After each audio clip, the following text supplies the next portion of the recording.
हो खेला बहोरी कि अइले अइले हो बलमुआ खेला बहोरी।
नमस्कार।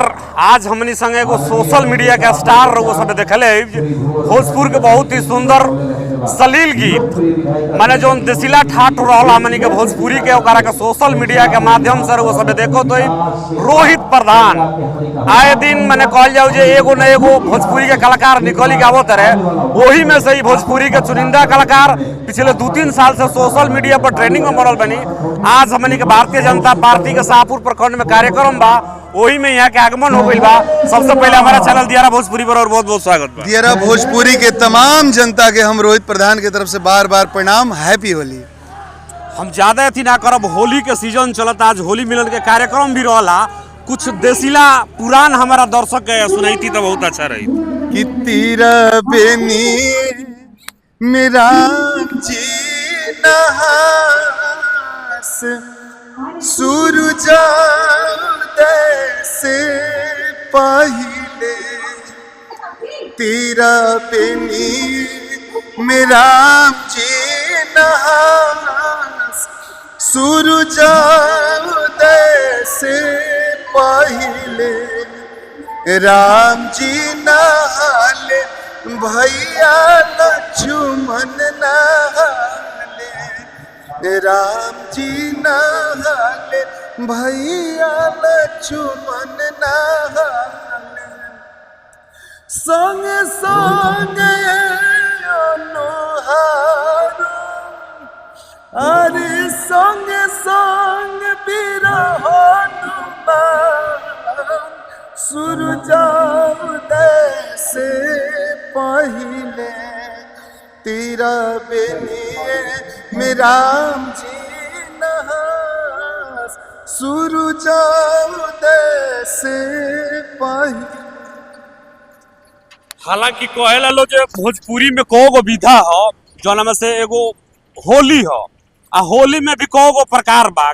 कुछ छापारा के होली आइल, कुल आजमगढ़ के कुछ होली आइल, कुछ भोजपुर बक्सर के होली आइल, एमे से नौका होली आइल भी। अगर विधा का कहता है अगर तो बस 2020 मोबिल छिड़का था, विधा कहाँ गाता है?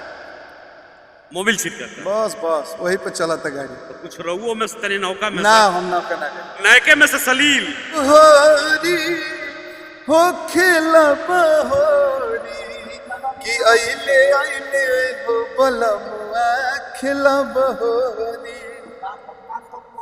बहुत सुंदर देख ली। रोहित प्रधान जी रहनी है यहाँ के सुनबे के नहीं है यहाँ के जौन आजकल जौन चल रहा बिया कि साफ साफ बताओ मर्द के संग रहू कि देवर के संग रहू। भाई जी ओकरा से बचत रहे बावजूद एकरा ट्रेंडिंग में बाड़े। ऐसा नहीं है कि नीमन चीज के ग्राहक नहीं खन, नीमन चीज के भी ग्राहक बड़े।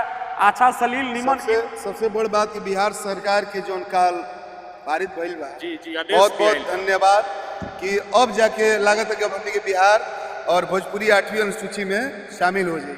बिहार सरकार के बहुत बहुत धन्यवाद। बिल्कुल बिल्कुल हम बताई जो सरकार के तरफ से फरमान भी आइल बा कि जे भी अगर गायक बे तरीका के अगर अश्लील गीत गावत तो ओकरा पे कार्रवाई हुई।